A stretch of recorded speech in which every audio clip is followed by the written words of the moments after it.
Hello everyone, welcome to my channel online GS by Diwakar. यहाँ पे देखिए हम लोग क्लाइमेटोलॉजी के बारे में देखने वाले हैं। क्लाइमेटोलॉजी का जो आपका टेस्ट हुआ था उसके बारे में यहाँ पे देखेंगे।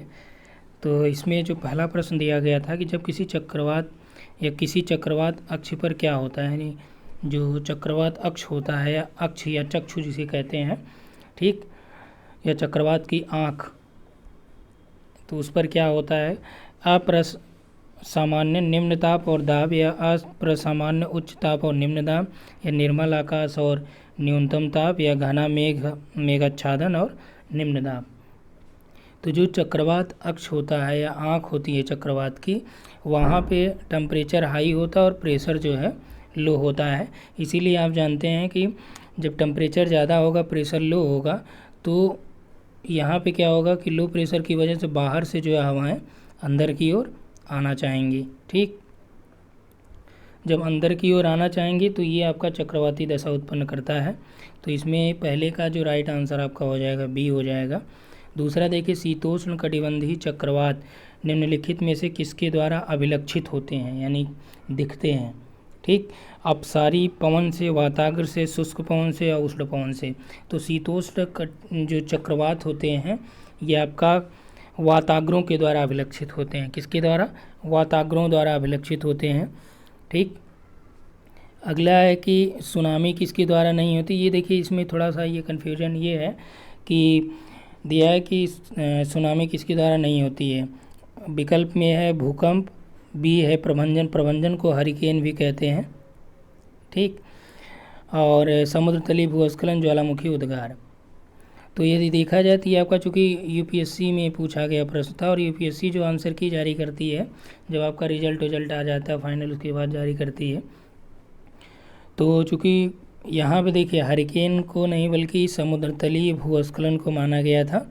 ठीक, और कारण ये है कि चूँकि हरिकेन जो है प्रभंजन एक प्रकार से जो आपका अटलांटिक महासागर का ही तूफान है, चक्रवाती तूफान आप कह सकते हैं। ठीक, तो इसके द्वारा भी क्या होता है कि समुद्र का जल ऊपर उड़ जाता है और जो यूएसए का तटीय क्षेत्र काफ़ी इससे प्रभावित होता है, वहाँ पे कई मीटर ऊंची लहरें भी उठती हैं। ठीक, तो एक अप्रत्यक्ष रूप से हरिकेन को भी सुनामी का कारण माना जा सकता है, लेकिन भूकंप या ज्वालामुखी उद्गार जो है सर्वाधिक सही है। और इनमें सबसे सही यदि बात किया जाए तो आपका भूकंप होता है, क्योंकि ज्वालामुखी उद्गार जब होगा तो उससे पहले भूकंप आते हैं। तो इसकी वजह से ये भी होता है कि ज्वालामुखी उद्गार होने से पहले ही भूकंप आ जाते हैं, तो उससे भी सुनामी आती है। प्लस ज्वालामुखी उद्गार जब होता है तो उससे भी लावा का निष्कर्षण होता है, और जहाँ पे ज्वालामुखी उद्गार होता है वहाँ पे धरातल जो है बहुत ज़्यादा कंपन करने लगता है। ठीक, तो यहाँ पे जो आपका हो जाएगा राइट आंसर थर्ड का सी। मध्य अक्षांश पर जो चक्रवात होते हैं उसके बारे में पूछा है कि वो आमतौर पर केवल महासागरों के ऊपर पाए जाते हैं, या आमतौर पर पूर्व से पश्चिम या उत्तरी अमेरिका के आर पार चलते हैं, या सामान्य तौर पर स्वच्छ आकाश और अल्पवर्षण लाते हैं, या प्रबल ताप विपर्यास के क्षेत्रों में बनते हैं। ठीक, तो आमतौर पर जो मध्याक्षांशी चक्रवात, यानी कि एक प्रकार से ये कौन सा चक्रवात है, उष्णकटिबंधीय चक्रवात आप कह सकते हैं। तो यहाँ पे जो देखा जाता है स्वच्छ आकाश या चक्रवात में तो ये होगा नहीं।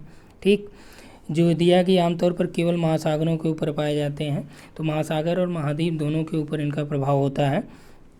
उत्पत्ति ज़्यादातर देखा जाए तो महासागरों के ऊपर ही होती है,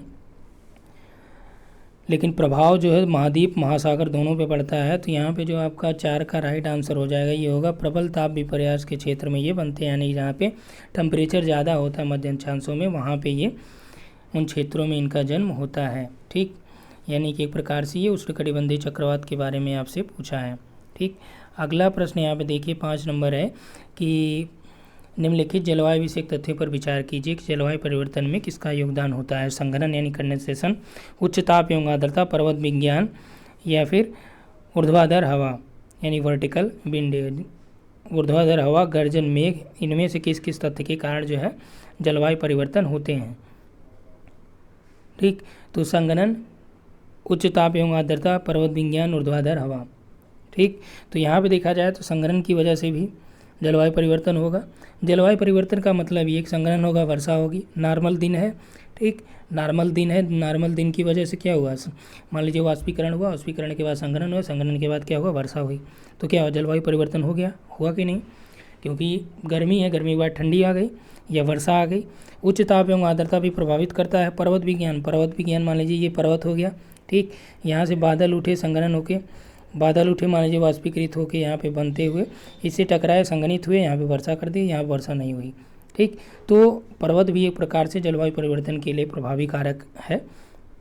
उसके बाद वर्टिकल पिंड या गर्जन मेघ जो ऊपर आपका यहाँ पे उठी, तो वह भी एक कारण है यहाँ पे।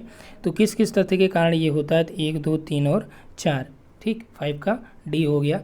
अगला देखिए यहाँ पे 6 नंबर हम लोग देखेंगे कि एंटीलोप, आरिक्स और चीरू के बीच क्या अंतर होता है। एंटीलोप, आरिक्स और चीरू, पहले इनके बारे में जान लीजिए कि ये किस चीज़ का नाम है ये।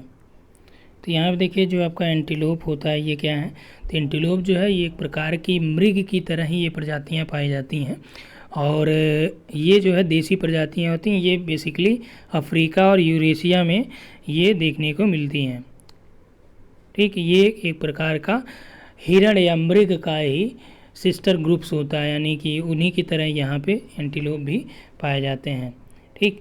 आगे देखिए चीरू और आरिक्स के बारे में, तो यहाँ पे देखिए जो आपका एंटीलोपों में आरिक्स और चीरू ये एक प्रकार से एंटीलोपों की प्रजातियाँ ही हैं। तो इसमें ये पूछ रहा है कि ये कहाँ पे या इनके बीच अंतर क्या होता है। तो चीरू है ये आपका तिब्बती जो एंटीलोप होते हैं, ठीक, या उच्च जो पर्वतीय क्षेत्रों में या ठंडे क्षेत्रों में रहने वाले एंटीलोप होते हैं उन्हें चीरू कहते हैं, और ये आपका गर्म वाले क्षेत्रों में रहने वालों को आरिक्स कहते हैं, ठीक। अब विकल्प के अनुसार हम लोग बात करें कि देखते क्या सही है। आरिक्स का शिकार उसके श्रृंगभागों के लिए किया जाता है, जबकि चीरू का शिकार कस्तूरी के लिए। आरिक्स गर्म और शुष्क क्षेत्रों में रहने के लिए अनुकूलित होते हैं, जबकि चीरू ठंडे उच्च पर्वतीय घास के मैदान और अर्धमरुस्थलीय क्षेत्रों के लिए। तो इसमें देखिए बी आपका जो राइट हो जाएगा, क्योंकि एंटीलोप जो है एक प्रकार की मृग की प्रजातियां ही हैं। तो एंटीलोप आरिक्स जो है आपको बताया गया कि अफ्रीका या यूरेशिया में ये पाई जाती हैं, ठीक। तो यहाँ पे तिब्बत वाले में आपका चीरू हो गया, तो राइट आंसर बी होता है। अगला देखिए यहाँ पर दिया गया निम्नलिखित में से कौन सी उष्णकटिबंधीय सवाना प्रदेश की जलवायु की मुख्य विशेषता होती है, ठीक। यहाँ पे क्या बोल रहा है कि जलवायु की मेन जो क्वालिटी है वो क्या है, मेन विशेषता उसकी क्या है, मुख्य विशेषता। तो केवल शीतकाल में वर्षा होती है, वर्ष भर वर्षा होती है, या अत्यधिक अल्पकालिक शुष्क ऋतु होती है, निश्चित शुष्क और आर्द्र ऋतु होती है। तो यहाँ देखिए सवाना प्रदेश की जो सर्वाधिक मुख्य विशेषता है वो निश्चित शुष्क एवं आर्द्र जलवायु या आर्द्र ऋतु जो इसकी मुख्य विशेषता होती है। अगला है कि हर दिन कमोबेश एक सा ही रहता है, और सुबह जो है समुद्री मंद पवनों के साथ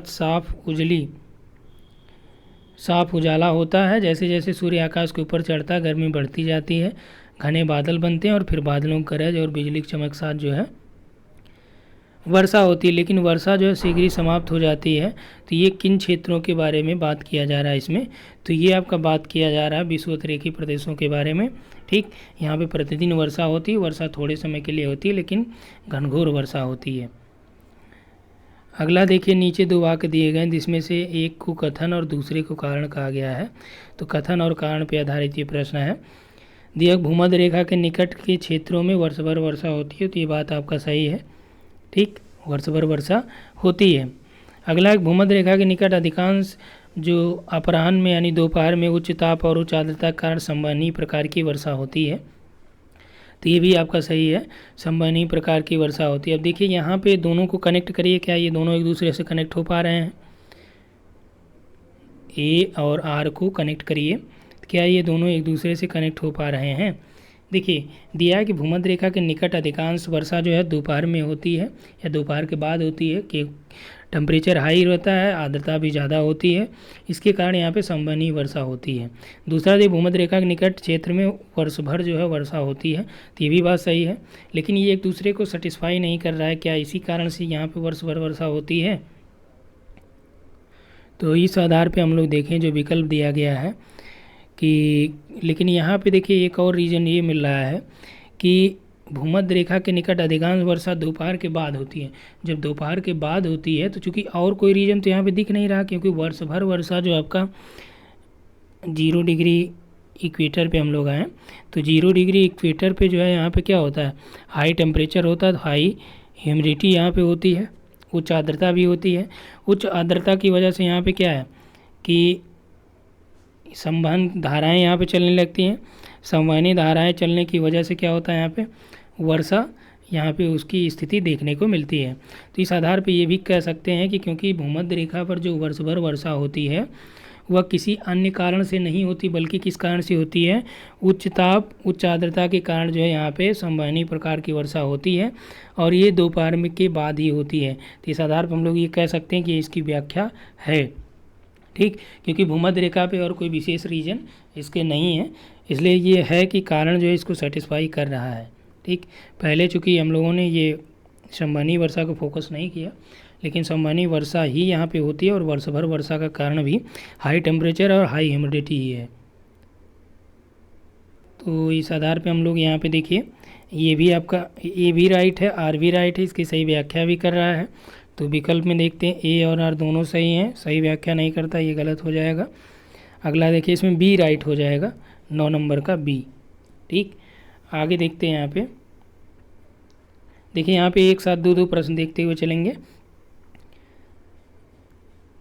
चलिए, यहाँ पे दिया गया है कि पवनों का मौसमी उत्क्रमण किसका प्रारूपी अभिलक्षण है।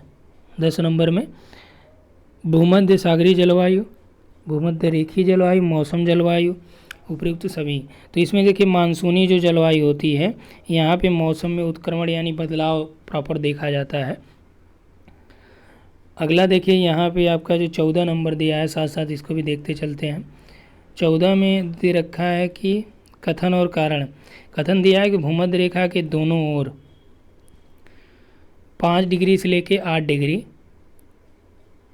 अक्षांशों तक के क्षेत्रों में वर्ष भर वर्षा होती है। ठीक, कारण दिया है उच्च तापमान उच्च आर्द्रता के कारण भूमध्य रेखा के निकट अधिकतर दोपहर के बाद संवहनी वर्षा होती है। सेम ऐसे ही 9 नंबर का प्रश्न यहाँ दिया गया है, कारण तो सेम बनाया है, यहाँ पे ये थोड़ा सा अलग किया है। तो ये भी देखिए सही व्याख्या भी इसका कर रहा है, तो राइट आंसर यहाँ पे आपका बी हो जाएगा। अगला देखिए 11 नंबर पे, निम्नलिखित कथनों पर विचार कीजिए। ठीक, तो इसमें दे रखा है कि भूमध्यवर्ती क्षेत्रों में वर्षा या वर्ष जो है 4 मुख्य ऋतुओं में विभाजित होती है। ठीक, जबकि यहाँ पे क्या होता है, भूमध्य रेखीय क्षेत्र में वर्ष जो है 2 ऋतुओं में विभाजित होता है, 4 नहीं बल्कि मुख्य रूप से 2। भूमध्य सागरीय क्षेत्रों में, तो ये आपका गलत हो जाएगा। भूमध्य सागरीय क्षेत्रों में गर्मियों में अधिक वर्षा नहीं बल्कि शीत ऋतु में होती है। चीन की तरह की जलवायु में पूरे वर्ष वर्षा होती है, तो ये राइट है। उष्णकटिबंधीय उच्च भूमियाँ विभिन्न जलवायु के ऊर्ध्वाधर अनुक्षेत्रों का वर्गीकरण को प्रदर्शित करती हैं, ये भी आपका सही है। तो इस आधार पर 3 और 4 राइट हो रहे हैं, तो यानी डी राइट हो जाता है। ठीक, चलिए अगला प्रश्न यहाँ पे हम लोग देखते हैं 12 नंबर। 12 दिया है कि अल्पकालिक जलवायु संबंधी कथन के लिए पिछले दशक में ज्ञात हुई निम्नलिखित स्थितियों में से कौन सी एक भारतीय उपमहाद्वीप में विरल क्षीण मानसून वर्षा से संबद्ध है। तो भारतीय उपमहाद्वीप में जो मानसून क्षीण होता है या विरल मानसून आता है, तो इससे लिए कौन रिलेटेड है या कौन जिम्मेदार है। ठीक, धारा प्रवाह की गति, ला नीना, एल नीना और दक्षिणी दोलन। यहाँ पे देखिए राइट आंसर आपका होता है एल नीना और दक्षिणी दोलन ही भारतीय उपमहाद्वीप में विरल और क्षीण मानसून के लिए जिम्मेदार होता है। 15 नंबर देखिए यहाँ पे कि वैज्ञानिक दृष्टिकोण यह है कि विश्व का तापमान जो पूर्व औद्योगिक स्तर से 2 डिग्री सेंटीग्रेड से अधिक नहीं बढ़ना चाहिए। यदि विश्व का जो तापमान है ये 2 पूर्व औद्योगिक स्तर से 3 डिग्री के परे बढ़ जाता है, तो विश्व का उस पर संभावित असर क्या पड़ने वाला है। ठीक, यदि मान लीजिए 2 से ज़्यादा नहीं होना चाहिए, यदि 3 से ज़्यादा हो गया तो फिर क्या होगा। ठीक, तो यहाँ पे स्थलीय जीवमंडल एक नेट कार्बन द्योतक की ओर प्रवृत्त होगा, या फिर विस्तृत प्रवाल मर्दता घटित होगी, या सभी भूमंडलीय आर्द्र भूमियाँ स्थायी रूप से लुप्त हो जाएंगी, या अनाजों की खेती विश्व में कहीं भी संभव नहीं होगी। तो 3 डिग्री से बहुत ज़्यादा प्रभाव नहीं पड़ेगा। ठीक, लेकिन ये प्रभाव पड़ेगा जीवमंडल में जो नेट कार्बन उत्सर्जन है या नेट कार्बन प्रतिशतता है या स्रोत हैं वो बढ़ेंगे, और प्रवाल की भी यहाँ पे कमी हो जाएगी, प्रवाल मर्दता होगी। यानी 1 और 2 यहाँ पे आपके राइट होते हैं। अगला देखिए यहाँ पे 13 नंबर दे रखा है, निम्नलिखित में से कौन सी विषुवतीय वनों की अद्वितीय विशेषता है। विषुवत रेखीय वनों की बात चल रही है। तो ऊंचे घने वृक्षों की विद्यमानता उनके किरीट निरंतर वितान बनाते हैं बहुत सी जातियों का साथित्व तथा आदिपादपों की संख्या या आदिपादप जो असंख्य किस्म के रूप में यहाँ पे विद्यमान रहते हैं। यहाँ पे देखिए 2 3 1 और 1 3 1 2 3, यहाँ पे यदि हम लोग देखें तो सभी आपके सही हैं विषुवत रेखीय वनों के संदर्भ में, क्योंकि विषुवत रेखीय जो है सदाबहार वन होते हैं, ऊंचे होते हैं, उनके लंबे वितान भी होते हैं। सही है ये। बहुत सी जातियाँ, सर्वाधिक जो है विविधता जो है यदि वनों में बात करें तो इसी में होती है, प्रवाल को छोड़ के। आदिपादपों की यहाँ पे संख्या भी सर्वाधिक होती है। ठीक, तो इसलिए 1 2 और 3 यहाँ पे सभी सही हैं, तो इसका डी ऑप्शन हो जाएगा। अगला देखिए 16 नंबर, 15 हम लोगों ने देख लिया। 16 में जायरे से नीदरलैंड जाते समय जो है जलवायु प्रदेशों के कौन से क्रम देखने को मिलेंगे। ठीक, जायरे यानी कि आपका अफ्रीका महाद्वीप से नीदरलैंड आप जा रहे हैं यूरोप में। ठीक, तो कौन सा जलवायु का क्रम आपको देखने को मिलेगा। भूमध्य रेखीय जलवायु, फिर भूमध्य सागरीय जलवायु, उष्ण मरुस्थलीय जलवायु या पश्चिमी यूरोपीय जलवायु। तो सबसे पहले हम लोग ये देखेंगे कि जो आपका, यदि आपने इक्वेटर को थोड़ा ध्यान से देखा होगा तो ये आपका अफ्रीका महाद्वीप हो गया। ठीक, और कांगो या जायरे कहीं आपका यहाँ पे है। क्लियर। उसके बाद यहाँ से आपको यहाँ पहुँचना है नीदरलैंड में, यहाँ भूमध्य सागर ये आपका हो जाता है। तो इस आधार पे हम लोग देखें तो यहाँ पे जो आपका इक्वेटर के आसपास ये रीजन पड़ जाएगा। तो यहाँ से हम लोग देखें तो कौन सा ये मिलेगा, भूमध्य रेखीय जलवायु क्रम। ठीक, फिर ऊपर आ जाएंगे, यहाँ पे मरुस्थल है सहारा वाला, तो उष्ण मरुस्थलीय जलवायु यानी 1 के बाद 3 आया। फिर सहारा जब आप पार करेंगे मरुस्थल तो यहाँ पे कौन सा आ जाएगा, भूमध्य सागर है तो भूमध्य सागरीय जलवायु। ठीक, उसके बाद जो है जब यहाँ पे ऊपर आ जाएंगे नीदरलैंड आपका पश्चिम की तरफ आ जाएगा, स्पेन नीदरलैंड के ऊपर आइए आपका फ्रांस स्पेन वगैरह, तो यहाँ पे आपका पश्चिमी यूरोपीय जलवायु आ जाएगी। तो इसमें 4 नंबर हो जाएगा, 1 3 2 और 4 यहाँ पे राइट हो जाएंगे, यानी बी जो है यहाँ पे आपका सही हो जाएगा 16 में। ठीक, अब यहीं पे आप देखिए 19 नंबर देख लीजिए, निम्नलिखित कथनों विचार कीजिए। भारत में क्षेत्रीय विषमताएं अत्यधिक हैं और हाल के वर्षों में ये और बढ़ती जा रही हैं, इसका क्या कारण है। केवल चुने गए स्थलों में बार बार निरंतर निवेश किया जाता रहा है, ये भी बात सही है, क्योंकि कुछ ही स्टेट ऐसे हैं या कुछ ये क्षेत्र ऐसे हैं जहाँ पे बहुत ज़्यादा बार जो है वहाँ पे इन्वेस्टमेंट किया गया है, जबकि अन्य क्षेत्रों में उतना इन्वेस्टमेंट प्राप्त नहीं हुआ है। कुछ क्षेत्र कृषि जलवायविक रूप में विकास किए जाने के लिए कम अनुकूल है, ये भी बात सही है। कुछ क्षेत्र कृषि भूमि संबंधी रूपांतरण की ओर बिल्कुल ही अनभिमुख हैं, यानी कि उपयोगी नहीं है, और इसके परिणामस्वरूप सामाजिक और आर्थिक अवसरों के अभाव का सामना करना पड़ रहा है। वहाँ पे भी चूँकि निवेश हो नहीं रहा तो इसलिए ये विषमताएँ हैं, ये भी राइट है। अगला देखिए, कुछ क्षेत्र निरंतर राजनीतिक अस्थिरता का सामना कर रहे हैं। तो भारत में ऐसा कोई राज्य नहीं है जो राजनीतिक अस्थिरता का सामना कर रहा हो। ठीक, तो इस आधार पे ये आपका तुरंग हो गया, यानी 1 2 और 3 बी आपका यहाँ पे सही उत्तर होता है। अगला देखिए भूमंडलीय 17 नंबर में भूमंडलीय ऊष्मन के परिणाम स्वरूप क्या होगा। सार्वभौमिक संपर्क बेहतर हो जाएंगे, तो भूमंडलीय ऊष्मन जब होगा तो सार्वभौमिक संपर्क तो बेहतर होंगे नहीं, और भी समस्याएं उत्पन्न होगी। हिम नदी द्रवीभूत होने लगी, बात सही है, टेम्परेचर बढ़ेगा। समय में पूर्व आम में बौरें आने लगेंगी, ये भी सही है, क्योंकि जलवायु परिवर्तन की वजह से या भूमंडलीय परिवर्तन की वजह से असामयिक घटना घटेगी, जो जैसे ऋतुओं का ट्रांसफॉर्मेशन, ऋतुओं का स्थानांतरण हो जाएगा। जैसे अभी आपका मान लीजिए जून जुलाई में ग्रीष्म ऋतु है, हो सकता है कि भूमंडलीय ऊष्मन की वजह से परिवर्तन हो जाए। उसके बाद देखिए स्वास्थ्य पर कोई प्रभाव पड़ेगा, ये भी आपका सही है। तो इस आधार पे हम लोग देखें तो 1 तुरंग हो गया, यानी 2 3 और 4 सही हैं। ठीक, अगला देखिए 20 नंबर देख लीजिए, आंग्ल अमेरिकन संस्कृति परिमंडल में कौन शामिल नहीं किया जाता है। ठीक, कल्चरल रिल्म की बात की जा रही है। तो यहाँ पे कौन शामिल नहीं होगा? कनाडा आंग्ल अमेरिका में। ठीक, ध्यान रखिएगा, बात की जा रही है मान लीजिए ये आपका अमेरिका बन गया, इधर थोड़ा सा ये। ठीक, तो यहाँ पे हम लोग देखें तो आपका मैक्सिको और क्यूबा ये आंग्ल अमेरिका के अंतर्गत आ जाएगा। ठीक, इसके परिमंडल के अंतर्गत इसे शामिल किया जा सकता है। तो इसको आप समझने की कोशिश करिएगा, लैटिन अमेरिका क्या, आंग्ल अमेरिका क्या है। तो मैक्सिको और क्यूबा जो है इसके परिमंडल में, यहाँ पे देखिए दिया कि आंग्ल अमेरिकन सांस्कृतिक परिमंडल में नहीं सम्मिलित किया जाता। तो मैक्सिको और क्यूबा, चूँकि लैटिन अमेरिका में आपका ये मध्य अमेरिका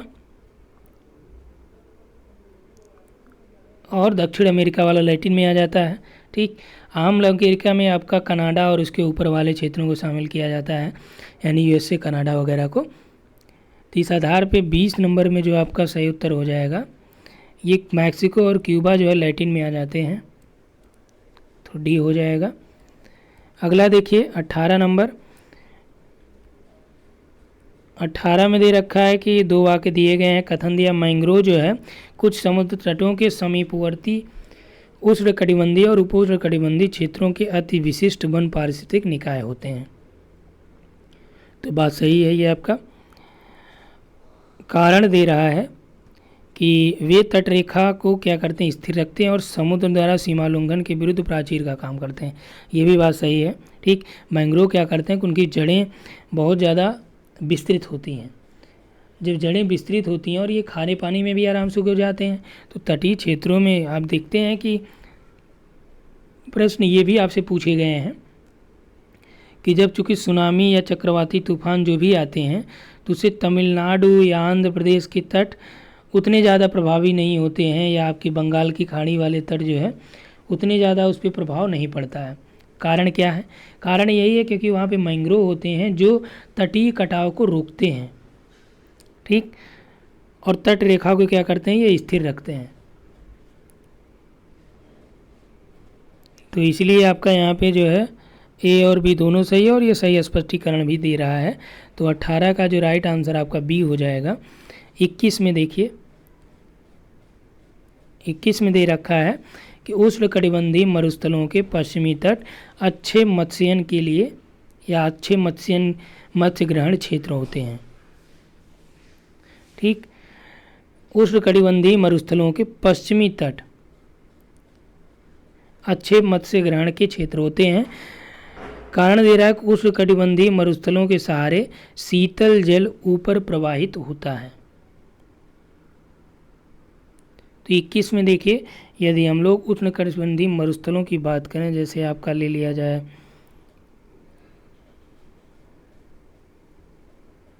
ये देखिए अफ्रीका बना रहा हूँ मैं। ठीक है, यहाँ पे ये नहीं रहेगा। तो यहाँ पे ये पूछ रहा है कि पश्चिमी तट जो है अच्छे मत्स्यन के, क्या यहाँ पे जो इसका पश्चिमी तट है यहाँ पे मत्स्यन अच्छा हो रहा है? हालांकि यहाँ पे मत्स्यन होता है लेकिन उतने अच्छे स्तर पे नहीं होता है। ठीक, और कह रहा है कि उष्णकटिबंधीय मरुस्थलों के सहारे जो है शीतल जल ऊपर की ओर प्रवाहित होता है। तो यहाँ पे आप देखिए, यहाँ पे जो मरुस्थल हैं जैसे कालाहारी वगैरह हो गए ये सब, और यहाँ से जल जो है ऊपर जाता है। यदि हम लोग बात करें पेरू, बोलीविया या चिली का, वहाँ पे आटाकामा भी है आपका। ठीक है, यहाँ से भी आपका जल ऊपर की ओर प्रवाहित होता है। तो इस आधार पर हम लोग कह सकते हैं कि जो ठंडी जलधाराएँ हैं, शीतल जलधाराएँ हैं, ये मरुस्थलों के सहारे जो है ऊपर की ओर जाती हैं। तो इस आधार पर ये आपका राइट होता है। पश्चिमी तट जो उतने अच्छे मत्स्य के ग्रहण क्षेत्र नहीं होते हैं, मत्स्यन वाले क्षेत्र नहीं होते हैं। तो इस आधार पर जो हमारे पास उपलब्ध विकल्प है ये तो आपका गलत हो जाता है। बी आप यानी आर जो है आपका सही है, तो डी यहाँ पे राइट आंसर हो जाएगा। अगला देखिए कि वायुमंडल के किस मंडल में 1000 मीटर ऊपर जाने पर जो है टेम्परेचर 6.5 डिग्री सेंटीग्रेड की दर से जो है कम होता जाता है। ठीक, तो यहाँ पे आप जानते हैं कि कौन सा विकल्प हो जाएगा। ये देखिए ए जो लिखा है ये डी है। तो क्षोभ मंडल में होता है। वायुमंडल सबसे निचली परत कौन सी है, तो ये भी आपको पता ही है, 23 का डी। और 27 में देखिए अधिकांश मौसम की घटनाएं किससे संबंधित होती हैं। सर्वाधिक जो मौसमी घटनाएं होती कहाँ पे आपकी होती हैं, क्षोभ मंडल में ही घटित होती हैं। क्षोभ सीमा जो है किसको किसको अलग करती है, तो ये समताप मंडल और क्षोभ मंडल को अलग करती है कौन सी, आपकी क्षोभ सीमा है। और यहाँ पे देख लीजिए आप 29 नंबर में कि वायुमंडल की जिस परत में धूल कण एवं जलवाष्प मिलते हैं, तो धूल के कण और जलवाष्प कहाँ सर्वाधिक होते हैं, तो आपका जो है क्षोभ मंडल। वायुमंडल की कई 24 नंबर है, वायुमंडल कई प्रकार के गैसों के मिश्रण से बना है। पृथ्वी के नज़दीक वायुमंडल में मुख्य रूप से कौन सी गैसें पाई जाती हैं, ठीक। तो यहाँ पे देखिए नाइट्रोजन और ऑक्सीजन ये इसके क्षोभ मंडल या नज़दीक ही पाई जाती हैं। और उसके बाद 25 नंबर में वायुमंडलीय वायु में नाइट्रोजन कितना % होता है, तो आप लोगों को पता ही है, ठीक। डी ऑप्शन 79 के आसपास होता है ये, 25 नंबर में डी। अब आगे देखिए यहाँ पे जो दिया गया है आपका 30 नंबर, इस प्रश्न में 2 वाक्य दिए गए हैं। कथन देखिए आप पहले कि भूमध्य रेखा के ऊपर वायुमंडल की मोटाई अधिकतम होती है। 30 नंबर में है कि भूमध्य रेखा के ऊपर जो वायुमंडल की मोटाई है वो आपका अधिकतम होती है। तो ये बात यहाँ पे आपका सही है, क्योंकि आप जानते हैं कि भूमध्य रेखा पर लगभग 17 से 18 किलोमीटर मानी जाती ऊंचाई, और यही आपका ध्रुवों पे जो है 7 से 9 के आसपास होती है। तो इस आधार पे कहें कि क्षोभ मंडल की ऊंचाई जो है कहाँ पे, भूमध्य रेखा पर, या वायुमंडल की मोटाई जो है अधिकतम होती है। भूमध्य रेखा के ऊपर जो है उच्च सूर्यातप एवं तीव्र संवहनी धाराएं बहती हैं, तो इसी कारण से जो है यहाँ पे आपका ये मोटाई इसकी ज़्यादा हो जाती है। तो इसमें जो राइट आंसर हो जाएगा आपका बी हो जाएगा, ये सही स्पष्टीकरण भी दे रहा है। और 26 देख लीजिए, बादल किसके परिणाम होते हैं, तो बादल जो है सामान्य ताप ह्रास दर या वाष्पीकरण कैटावेटिक ह्रास दर के, संघनन के। तो बादल कैसे बनते हैं, आपका संघनन की वजह से ही बादल बनते हैं। और भी रीजन होते हैं, लेकिन मेन रीजन जो है वाष्पीकरण हो गया, ठीक। वाष्पीकरण के बाद बादल नहीं बनेंगे तुरंत, जब वाष्पीकरण का संघनन हो जाएगा या सापेक्ष आर्द्रता 100% हो जाती है, तब जो यहाँ पे जलवाष्प है ये संघनन की अवस्था में आ जाता है, जल की बूंदों बदलने लगता है। जल की बूंदों बदलने की वजह से क्या होता है, बादल बनते हैं, और बादल की वजह से वर्षा हो जाती है। अगला देखिए कौन सा एक यहाँ पे दिया गया है कि 30 नंबर हम लोग देख रहे हैं, ठीक। 30 नंबर में दिया है कि निम्नलिखित में कौन सा एक सही है, ठीक। यहाँ पे देखिए ए, बी, सी और डी ये सभी एक साथ ले लिया गया है। दिया है कि पक्षाभ जो मेघ है ये समतल आधार दर्शाते तथा उनका स्वरूप जो है अवरोही गुंबद के समान होता है, यानी इस तरह बोल रहा है, ठीक। तो हम लोग देख रहे हैं 31 नंबर बी। देखिए पक्षाभ मेघ जो है हिम क्रिस्टलों से बनता है, तो ये आपका राइट है। इसीलिए जो पक्षाभ मेघ है हिम क्रिस्टलों से बनता है, इसी कारण से जो है इसका एल्बिडो जो है हिम आच्छादित जो बर्फ होता है उससे भी ज़्यादा होता है, ठीक। तो यहाँ पे आपका जो राइट हो जाएगा ये हो जाएगा। कपासी में एक सफ़ेद पतले होते हैं, सूक्ष्म धब्बों के रूप में दिखते हैं, उनका स्वरूप रेशेदार या पंखनुमा होता है। कपासी मेघों का वर्गीकरण उच्च स्तर पर रहने वाले मेघों के रूप में किया जाता है, तो नहीं, बल्कि उच्च स्तर पर मेघ आपका पक्षाभ होता है, ठीक। तो यहाँ पे पक्षाभ मेघ जो है हिम क्रिस्टलों से बनते हैं, तो ये आपका राइट है। तो 31 में आपका बी हो जाता है। 32 में आइए देखते हैं यहाँ पे कि पृथ्वी ग्रह पर अधिकांश आलवण जल बर्फ छत्रक या हिमनद के रूप में रहता है। शेष जो आलवण यानी कि स्वच्छ जल है वो सबसे अधिक उसका भाग कहाँ पे पाया जाता है, तो ये झीलों नदियों में वायुमंडलीय आर्द्रता के बादलों के रूप में नहीं, भूमिगत जल के रूप में ये पाया जाता है, ठीक। सर्वाधिक जो है 97 के आसपास जो है ये आपका हिमनदों में रहता है। 3% में जो सर्वाधिक होता है वो भूमिगत जल के रूप में प्राप्त होता है, जो हम लोग पीने के जल के रूप में उपयोग करते हैं। सामान्यतः पृथ्वी की सतह से ऊंचाई बढ़ने के साथ साथ तापमान में घटोत्तरी होती है। घटोत्तरी यानी कि आपका जैसे आपने देखा था कि 6.5 डिग्री सेंटीग्रेड जो है कम होता है क्षोभ मंडल में ऊपर जाने पे। तो यहाँ पर यह कारण क्या है कि वायुमंडल पृथ्वी की सतह से केवल ऊपर की ओर गर्म हो सकता है, तो ये आपका सही है। या ऊपरी वायुमंडल में आर्द्रता अधिक होती है, इस कारण से, तो ऊपरी वायुमंडल में आर्द्रता अधिक नहीं होती है, ठीक।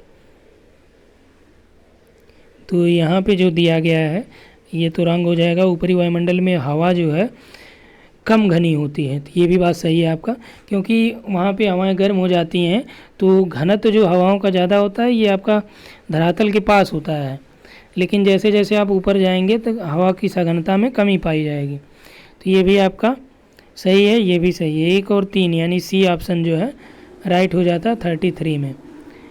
आगे देखिए स्ट्रेट लाइट क्या है। ठीक, स्ट्रेट लाइट क्या है? तो स्ट्रेट लाइट जो है ये एक प्रकार से अधिक ऊंचाई पर समताप मंडल में स्थापित एक प्रकार का वायुपोत होता है जिसे स्ट्रेट लाइट कहते हैं। वायुमंडल की 4 परतें कौन कौन सी हैं? इनका आपको क्या करना, अवरोही यानी सबसे ऊंचाई, फिर उससे कम, फिर उससे कम, फिर उससे कम, ये क्रम में आपको यहाँ पे व्यवस्थित करना है। ठीक, तो यहाँ पे सबसे ऊंचाई पे कौन सा हो जाएगा, ये देखा जाए तो आयन मंडल है। आयन मंडल के बाद आपका कौन सा हो जाता है, मध्य मंडल है, फिर समताप मंडल है, फिर आपका क्षोभ मंडल है, यानी 1, 2, 3 और 4 बी राइट हो जाता है। अगला प्रश्न देखते हैं। यहाँ पर देखिए दिया है 36 में कि चक्रवात के दिए गए थे। चक्रवात का जो फिगर यहाँ पे आपका नहीं ऐड हो पाया था, तो फिगर आपका इस तरह से दे रखा है। ठीक, ये आपका बनाया था और ये बनाया था, फिगर हमने आपको आंसर की में दिखा दिया था। ठीक, इस तरह से आपका यहाँ पे वाताग्र और तीरों को दिखाया गया था। ये आपका बोला गया बी है, ये डी है, और यहाँ पे आपका था सी, और यहाँ पे ये जो बना है ये आपका ए था। ठीक, तो पूछा था कि जो ए बी सी डी से अंकित क्षेत्र है इसमें किस एक में भारी और मूसलाधार अल्पकालिक तड़ित झंझायुक्त वर्षा होगी। तो यहाँ पे जो आपका क्षेत्र था डी वाला एरिया, ठीक, यानी ये वाला एरिया, यहाँ पे जो है मूसलाधार वर्षा देखने को मिलेगी। अगला देखिए यहाँ पे 40 नंबर हम लोग देखते हैं। विली विली चक्रवात जो है कहाँ पे आते हैं, तो ये आपका उत्तर पश्चिमी ऑस्ट्रेलिया के तट पर। विली विली है क्या चीज़, ऑस्ट्रेलिया में चलने वाली उष्णकटिबंधीय हवाएं। ठीक, ये चक्रवात है। और अगला फिर देखिए यहाँ पे बिली विली से रिलेटेड प्रश्न है 42 नंबर। तो बिली विली क्या है, ये भी आपका उत्तर पश्चिम ऑस्ट्रेलिया का उष्णकटिबंधीय चक्रवात है। टाइफून नामक चक्रवात जो है कौन से क्षेत्र को अधिक प्रभावित करता है, तो टाइफून जो है ये आपका दक्षिणी चीन सागर या चीन सागर को ज़्यादा प्रभावित करता है। 37 नंबर देखिए कि दिया है कि कथन की पृष्ठ वायु चक्रवात के केंद्र के ऊपर आभ्यंतर कुंडलित होती है। ये देखिए यूपीएससी का प्रश्न है 37 नंबर कि पृष्ठीय वायु जो है चक्रवात के ऊपर अभ्यंतरित कुंडलित होती है, बात सही है। हवा चक्रवात के केंद्र में आरोहित होती है, अवरोहित होती है यानी गिरती है, यहाँ पे भी ये आपका सही है। इसीलिए जो है केंद्र के ऊपर अभ्यंतरित कुंडलित ये पृष्ठीय वायु होती है, क्योंकि वहाँ पे चक्रवात की स्थिति में केंद्र में जो है इनका अवरोहण होता है। ठीक, यानी उतरना होता है। आरोहण का मतलब उतरना, आरोहण का तात्पर्य क्या हुआ कि ऊपर से नीचे हम लोग आते हैं ना, हाई से लो, तो हाई से ले क्या करते हैं, उतरते हैं। ठीक, तो इसका 37 में आपका बी हो जाएगा। अगला देखिए 38 दिया है कि सूची 1 और 2 को सुमेलित करना है आपको। ठीक, बिली बिली कहाँ पे है, ऑस्ट्रेलिया में, ए का आपका 2 हो गया। और टाइफून आपका कहाँ पे है, टाइफून आपका चीन में है, बोगियो आपका फिलीपींस में है, हरिकेन आपका यूएसए में है। तो इस आधार पे जो 38 नंबर पे कौन सा हो जाएगा, 2143। ठीक, ये राइट हो जाएगा। उसके बाद देखिए यहाँ पे देखिए विनाशकारी भूकंप के गुरुत्व के कारण त्वरण पर क्या होगा, यानी विनाशकारी भूकंप के गुरुत्व के कारण जो उसका त्वरण होगा, यानी उसकी गति एक प्रकार से आप समझ सकते हैं, वह कितनी होगी। ठीक, तो ये आपका होता है 950 सेंटीमीटर प्रति वर्ग सेकेंड के आसपास ही होगी। उसके बाद देखिए नरगिस नाम किसके द्वारा दिया गया, तो ये आपका इरावदी नदी जो डेल्टा क्षेत्र में आपका भूकंप आया था या विध्वंसक जो सुनामी आई थी या चक्रवात आया था, उसी का नाम ये नरगिस दिया गया था। ये म्यांमार के पास जो है। ठीक, तो 45 में आपका डी। और टार्नेडो प्रबल उष्णकटिबंधीय चक्रवात हैं जो कहाँ पे उठता है। ठीक, तो टार्नेडो ये आपका कैरेबियन सी में उठता है, जबकि टाइफून चीन सागर में है। अगला यहाँ पे देखते हैं हम लोग कि 46 उत्तरी गोलार्ध की तुलना में दक्षिणी गोलार्ध में पश्चिमी पवन अधिक सशक्त एवं अस्थायी होती है। पश्चिमी पवन यानी पछुआ पवन। तो उत्तरी गोलार्ध की तुलना में दक्षिणी गोलार्ध में भूखंड कम है, सही है। उत्तरी गोलार्ध की तुलना में दक्षिणी गोलार्ध में कोरियालिस बल का मान जो है अधिक होता है।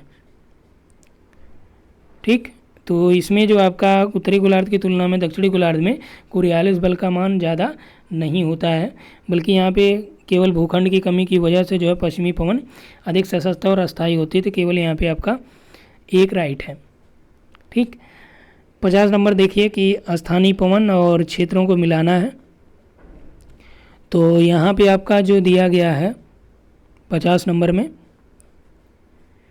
फान जो है कहाँ से रिलेटेड है, तो आल्पस में फान आता है। ठीक, उसके बाद आपका जो दिया गया है समून, समून जो है ये आपका कुर्दिस्तान का है। सांता आना कैलिफोर्निया, सांडा जो है अर्जेंटीना।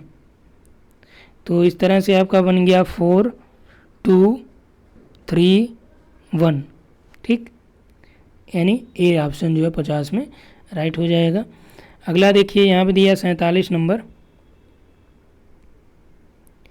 चलिए, निम्नलिखित में से एल्बिडो उच्चतम होता है किसका? तो यहाँ पे देखिए अभी जस्ट हमने आपको बताया कि पक्षाभ में क्या होते हैं, हिम क्रिस्टल होते हैं और ये ऊंचाई पे भी पाया जाता है, तो इसलिए जो है एल्बिडो इसका ज़्यादा होगा। ठीक, उसके बाद गलनशील हिम का होगा। 48 में देखिए ग्रीष्म ऋतु की अपेक्षा शीत ऋतु में सापेक्ष आर्द्रता बहुधा अधिक रहती है। बहुधा यानी कि प्रायः सामान्यतः जो है ग्रीष्म ऋतु की अपेक्षा शीत ऋतु में जो सापेक्षिक आर्द्रता होती है ये अधिक होती है। कारण दे रहा है कि तापमान की वृद्धि के साथ वायु की जलवाष्प धारण क्षमता में वृद्धि हो जाती है। तो ये बात सही है कि जलवाष्प धारण क्षमता में वृद्धि होती है, लेकिन गर्मी में जो गर्मी की अपेक्षा शीत ऋतु में सापेक्षिक आर्द्रता जो है ज़्यादा रहती है, ये आपका गलत है। जब बल्कि क्या होता है कि गर्मी में यानी ग्रीष्म ऋतु में सापेक्षिक आर्द्रता ज़्यादा होती है, जबकि शीत ऋतु में कम होती है। कारण क्या है? क्योंकि तापमान जब गर्मी में बढ़ जाता है तो जलवाष्प धारण करने की क्षमता बढ़ जाएगी, और जलवाष्प धारण करने की क्षमता ही सापेक्षिक आर्द्रता को निर्धारित करती है। ठीक, किसी भी नमूने में जलवाष्प, कुल जलवाष्प वो जितना हो और जलवाष्प धारण करने की क्षमता जो हो उसका जो अनुपात होता है वही सापेक्षिक आर्द्रता के अंतर्गत हम लोग देखते हैं। तो इस आधार पे हम लोग कथन दो आपका असत्य हो जाएगा, कारण सही है, तो डी ऑप्शन 48 का राइट हो जाएगा। ठीक, 52 नंबर देख लीजिए। 52 के बाद फिर ऊपर आते हैं 51 पे। तो इसमें दिया है कि दक्षिणी गोलार्ध में पवन जो है बाईं ओर विचलन का क्या कारण है? पवन का दक्षिणी गोलार्ध में पवन का बाईं ओर विचलन क्या कारण है? तो चुंबकीय क्षेत्र, तापमान, दाब, पृथ्वी घूर्णन, कोरियालिस बल हो जाता है और पृथ्वी का घूर्णन की वजह से ये आपका पवन जो है इसका दक्षिणी गोलार्ध में बाईं ओर विचलन होता है, उत्तरी गोलार्ध में दाईं ओर होता है। ठीक, अब देखिए यहाँ पे 49 देख लीजिए, फिर हम लोग 51 पे आते हैं। निम्नलिखित कथनों पर विचार कीजिए। दिया है कि पूरे वर्ष जो है 30 डिग्री से लेके 30 डिग्री नॉर्थ से 60 डिग्री अक्षांशों के बीच बहने वाली हवा या पछुआ हवाएं वेस्टर्लीज कहते हैं। सही है ये। भारत के उत्तर पश्चिमी क्षेत्र में शीतकालीन वर्षा लाने वाली आर्द्र या मॉइस्ट एयर मासेस पछुआ पवनों के भाग होते हैं, पछुआ हवाओं के ही भाग हैं। ठीक, यहाँ पे केवल दो, एक एक दो या इनमें से कोई नहीं, यानी एक न तो दो ही। ठीक, तो यहाँ पे हम लोग देखें तो दिया है कि कौन सा सही है 49 नंबर में। तो पूरे वर्ष 30 डिग्री, यहाँ पे देखिए ये भी जो 30 डिग्री नॉर्थ है, 30 डिग्री नॉर्थ नहीं बल्कि 30 से 60 साउथ हो गया, 30 से 60 नॉर्थ हो गया। ठीक, इनके आसपास जो है या 30 से 35 के बीच आपका इनके आसपास जो है वेस्टर्ली चलती हैं पश्चिमा पवनें, जबकि यहाँ पे नॉर्थ है ये साउथ है, तो इसलिए ये रॉन्ग हो जाता है। ठीक, यदि केवल साउथ होता है तो सही होता। भारत के उत्तर पश्चिमी क्षेत्र में शीतकालीन वर्षा लाने वाली वायु संहतियाँ या आर्द्र वायु संहतियाँ जो है पछुआ हवाओं की ही भाग होती हैं। तो उत्तरी गोलार्ध में जो है यदि हम लोग देखें तो पूर्वा का आपका या व्यापारिक हवाओं का ये होता है, और पछुआ का इस तरह होता है। ठीक, ये आपका दक्षिणी गोलार्ध में होता है। तो इस आधार पे हम लोग कहें कि पछुआ हवाओं के ही भाग होते हैं मॉइस्ट एयर मासेस, जो शीतकालीन वर्षा होती है। ठीक, कहाँ पे होती है? उत्तर पश्चिम क्षेत्रों में। तो ये किस कारण से होती है? पछुआ हवाओं के प्रभाव की वजह से होती है। 49 नंबर देखिए। तो यहाँ पे देखिए जो आपका पछुआ हवा की बात कर रहा है, जो कि पश्चिमी विक्षोभ की वजह से होता है वर्षा। ठीक, यहाँ पे देखिए इंडिया का मैप आप लोग ध्यान से देखिएगा, इसमें हम आपको पूरा मानसून समझा देंगे।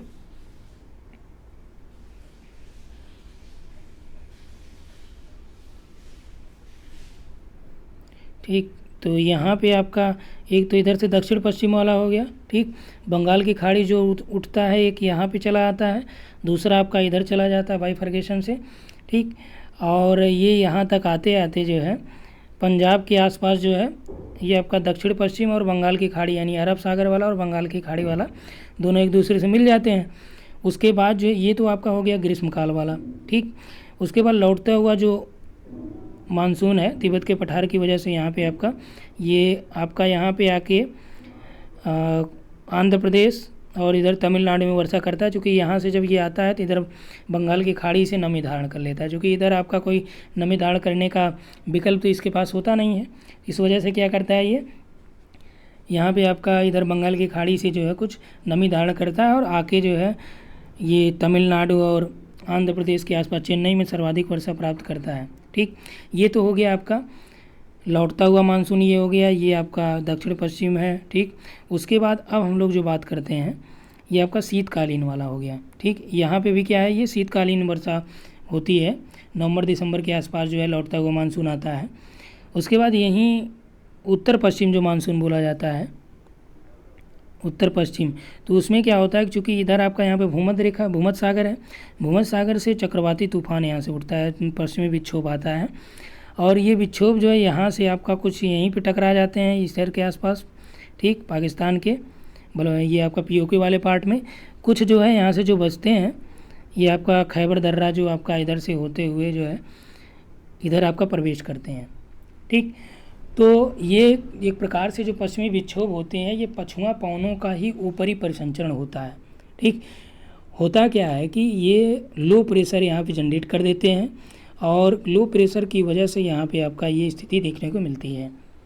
ठीक, क्योंकि ये आपका जो देखा जाएगा शीतकालीन वर्षा, आप जानते हैं कि ये नवंबर दिसंबर या आपका नवंबर दिसंबर में लौटता हुआ मानसून हो गया, ये जनवरी फरवरी मार्च इधर आपका वर्षा यहाँ पे प्राप्त करता है। पंजाब हो गया, राजस्थान हो गया, दिल्ली हो गया, जम्मू कश्मीर के कुछ भागों में होता है। ठीक, तो यहाँ पे ये भूमध्य सागर में चूँकि सूर्य उस समय क्या होता है, दक्षिणायन होता है, यहाँ पे दक्षिणी गोलार्ध में होता है सूर्य।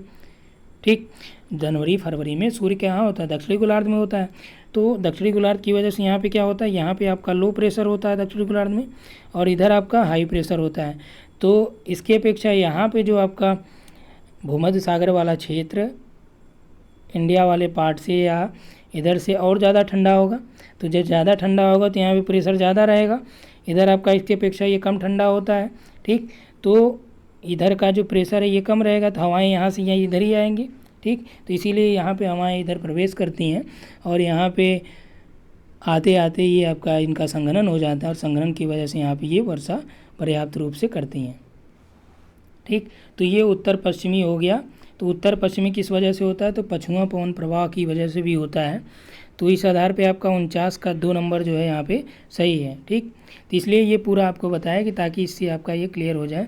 अब हम लोग छोड़े थे कहाँ पे, ये आपका 51 नंबर छोड़े थे। तो 51 देख लीजिए कि विश्व में उष्णकटिबंधीय मरुस्थल जो है पश्चिमी महाद्वीपों के पश्चिमी सीमांतों में व्यापारिक पवन पट्टी में पाए जाते हैं। ठीक, कहाँ पे, ये व्यापारिक पवन पट्टी में पाए जाते हैं। 2 नंबर दे रहा है कि भारत में जो पूर्वी हिमालय क्षेत्र है उत्तर पूर्वी पवनों से अधिक वर्षा प्राप्त करता है। ठीक, तो यहाँ पे जो आपका दिया है कि उष्णकटिबंधीय मरुस्थल जो है महाद्वीपों के पश्चिमी सीमांतों में व्यापारिक पवन पट्टी में पाए जाते हैं। तो यहाँ पर देखिए ये आपका रंग हो जाता है, जबकि भारत में पूर्वी हिमालय क्षेत्र जो उत्तर पूर्वी पवनों से अधिक वर्षा प्राप्त करता है, ये आपका राइट है। क्योंकि जो पूर्वी हिमालय और पश्चिमी हिमालय की हम लोग बात करें, देखिए ये आपका इंडिया का मैप हो गया, इधर आपका ये पूर्वी हिमालय हो गया, ये पश्चिमी हिमालय हो गया, ठीक। तो ये क्या बोल रहा है कि उत्तर पूर्वी पवनों से अधिक वर्षा प्राप्त करता है, यानी कि किस पवन से, ये आपका नॉर्थ होता है, ये साउथ, ये ईस्ट और ये वेस्ट, उत्तर पूर्वी यानी इधर वाली। तो यहाँ से जब बंगाल की खाड़ी से उठता है मानसून, एक इधर चला जाता है, एक इधर चला आता है, ठीक। और यहाँ पे आपका मेघालय में जो गारो खासी जयंतियाँ पहाड़ियाँ ये कीप के आकार में बनी हुई हैं, ठीक, ऐसे हैं। तो जो मानसून आता है तो इसी में क्या है, इन पहाड़ियों में फंस जाता है, इसीलिए सर्वाधिक वर्षा जो है चेरापूंजी और मासिन्ना में आपको देखने को मिलती है, ठीक। तो यहाँ पे 51 का जो राइट आंसर हो जाएगा, 51 में आपका बी हो जाएगा, यानी कि केवल एक, ठीक।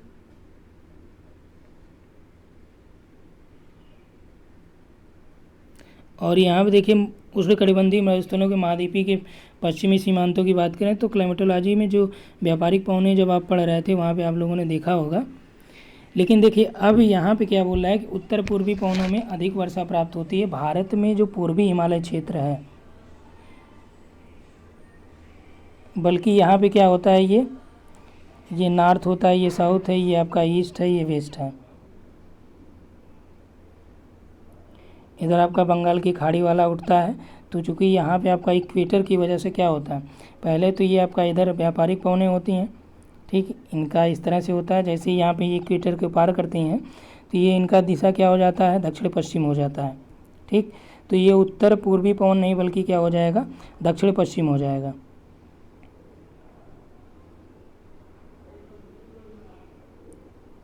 ठीक।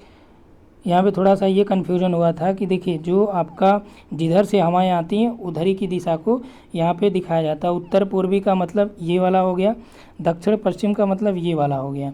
तो यहाँ पे देखिए जो गलती हुई थी समझाने में आपको, ठीक।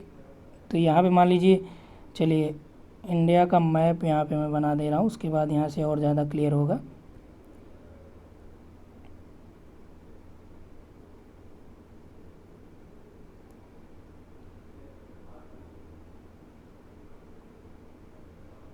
ठीक, तो ये एक प्रकार से रफ मैप है, समझिएगा।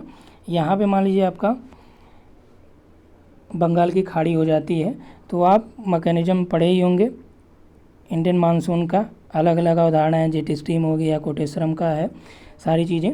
तो जब इक्वेटर के पास, यानी कि ये जो हवाओं की दिशा पहले होती है आपका, ठीक, ये वाली कौन सी दिशा हो जाएगी आपका, ये साउथ है, ये आपका ईस्ट है, तो ये कौन सी दिशा हो जाएगी, साउथ ईस्ट, ठीक। जैसे ये इक्वेटर पे आती है कोरियालिस फोर्स की वजह से ही इनकी दिशा आपका ऐसे हो जाती है, ठीक।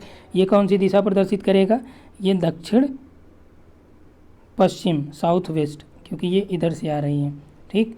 यानी कि जिधर से पवनें आए उधर का दिशा उधर ही दिखाया जाता है। जैसे उत्तर पूर्वी क्या होगा, इधर से आएंगी, नॉर्थ साउथ ईस्ट वेस्ट। थोड़ा ये समझिए क्योंकि बहुत बार ये कन्फ्यूजन होता है। प्रश्न आपसे यही बोल रहा है कि जो पूर्वी हिमालय है वो सर्वाधिक वर्षा उत्तर पूर्वी पवनों से प्राप्त करेगा। तो उत्तर पूर्वी जो पवनें हैं या उत्तर पूर्वी मानसून, ये लौटते हुए मानसून को बोल सकते हैं आप लोग, ठीक। यहाँ से ये आएगा तो ये उत्तर पूर्वी हो गया, इधर से जाएगा दक्षिण पश्चिम है, ये आपका दक्षिण पूर्व है, ये आपका उत्तर पश्चिम है।